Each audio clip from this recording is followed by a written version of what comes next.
So after going through and fitting these to make sure that they fit in the cylinder, I did a trim length of 1.690. Checked all the cylinders, made sure they fit, and now I have them chamfered and the rims cleaned up, ready to go. So first 6 are ready to go. We're gonna go. Okay, so today we're finally getting around to preparing some 45-55 Walker stuff.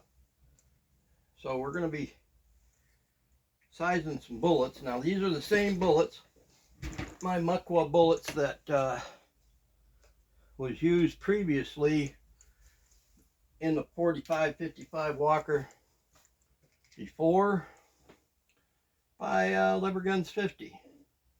So these are running between 272 and 275 in weight grains of weight.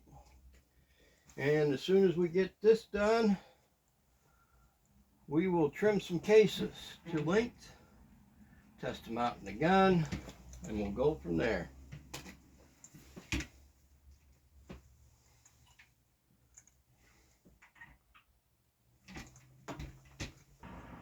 In particular, were designed as of course by me, for the Walker to begin with, and they are heeled to be loaded into the cap and ball chamber. That doesn't keep them from being used in this particular situation. A quick explanation, if I haven't already explained it. These bullets, which I know I did mention, are bullets that I made and designed for cap and ball revolver. And I did say specifically for the Walker, because they are so heavy. At, like I said, 272 to 275 for an average. But the reason I'm going through and resizing these is that they are designed at 4.56 so that they'll shave lead in a Ruger as well. So I'm originally was going to size these down to 4.51, but when I ordered a 4.51 sizer die, I got one that said it was 4.51 on the tag on the outside, but the sizer die is actually stamped 4.52. And this is the bullet I intend to go with the 45-55 Walker Charge. Can I go heavier than that with it? Probably. But as I stated once before in a previous video, I call this the lipstick of cap and ball revolver. So again, I don't know if you can see that. It ain't straight nosed. There is a taper to it, but it ain't much. And I'm going to walk this over and see if you can see how it looks after sizing.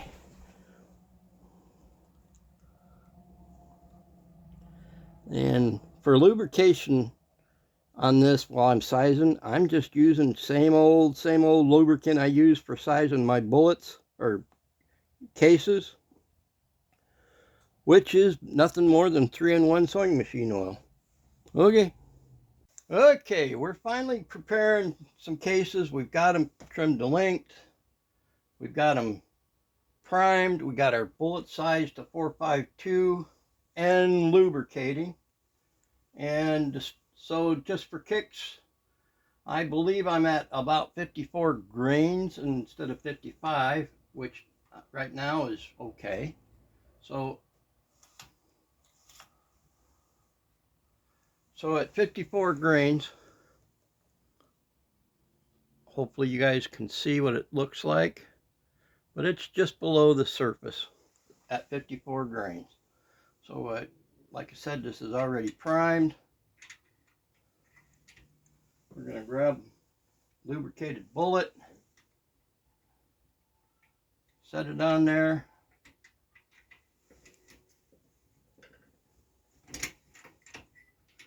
And there's the first one.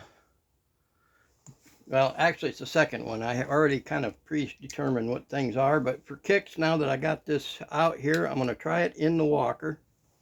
Okay, walker. We're in.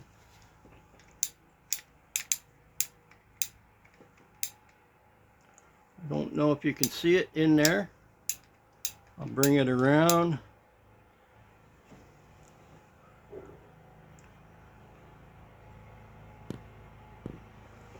Okay, so we're good. At this point, we're going to unload it. You can go back to work. Now, just so you guys know, I'm doing 54 grains of 3F. 54 grains of 3F, and we are going to be going a few rounds of 3F, a few rounds of 4F, and then we're going to do a few rounds of 777 3F and see how that goes. All right. Hey, thanks for coming by. So there's the first test rounds put together for the 45-55 walker. I haven't put any together yet for the TC Contender. I intended to get some Hodgdon's 322 to load that, because like I told you, I'm going to load that closer to like I did the old 4570s in the Contenders. So I'm going to call this part 1, Gardens Planted.